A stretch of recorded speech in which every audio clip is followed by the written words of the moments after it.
Adrenaline junkie. I don't know when I started being an adrenaline junkie. At the age of 21, I bought a motorbike. Only kept it for a year as I realized the risks of getting hit by another motor vehicle were pretty high. Dirt bikes were so different, yet so much fun. I did some dirt bike riding, which put me in a good stead for getting into a police motorbike course. I was the only girl on the course with 6 or so males. I was getting complimented that I had more balls than some of the guys. There was a test as part of the course to do this obstacle course in less than 3 minutes. Where I fell down on was actually falling off the bike onto the sand and not having the energy to pick up the heavy monster back up. Hence, I did not get to complete the course. When I was 22 years of age, I saved up some money and paid for my 2 great friends, Chantel and Layla, to come skydiving with me. And it wasn't just a tandem jump. They agreed to do an accelerated first jump.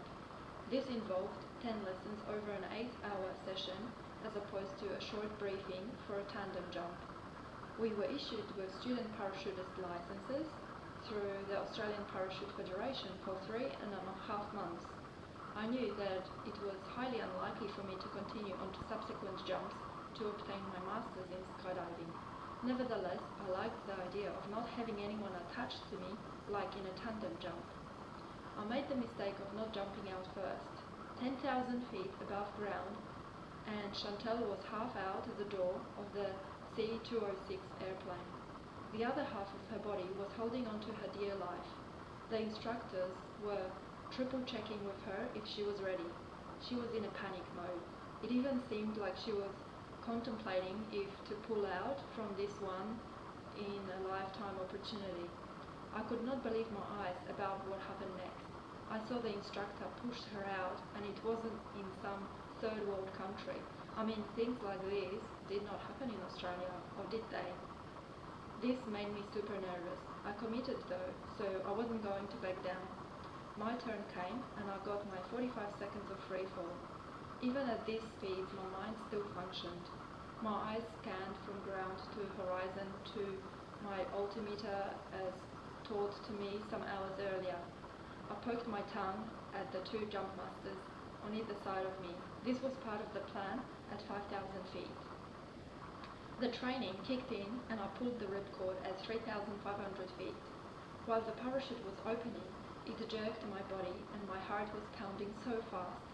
Now I could admire the unobstructed view from above. I received the instructions which way to head from the ground via the radio. There was still the landing to think about. I was worried I'd hit the ground with a lot of force or not land properly. I landed off feet, quickly got up, and the momentum carried me a short distance further. A sunrise hot air balloon was another one of my ideas, but with a romantic angle, especially as it included a champagne breakfast. The views of the valleys and bodies of water were breathtaking.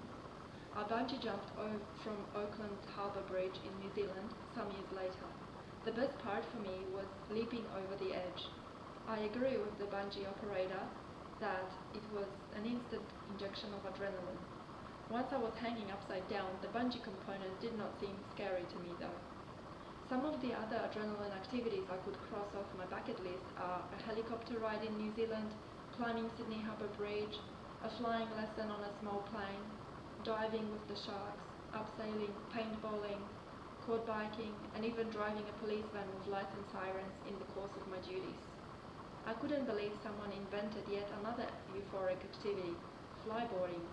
How it works is the operator is on a jet ski and the participant gets catapulted into the air above the water by the attached hose that has the board with the boots attached to it. You are wearing the boots. It's very cool, and once you get the courage, you could try somersaults and other tricks.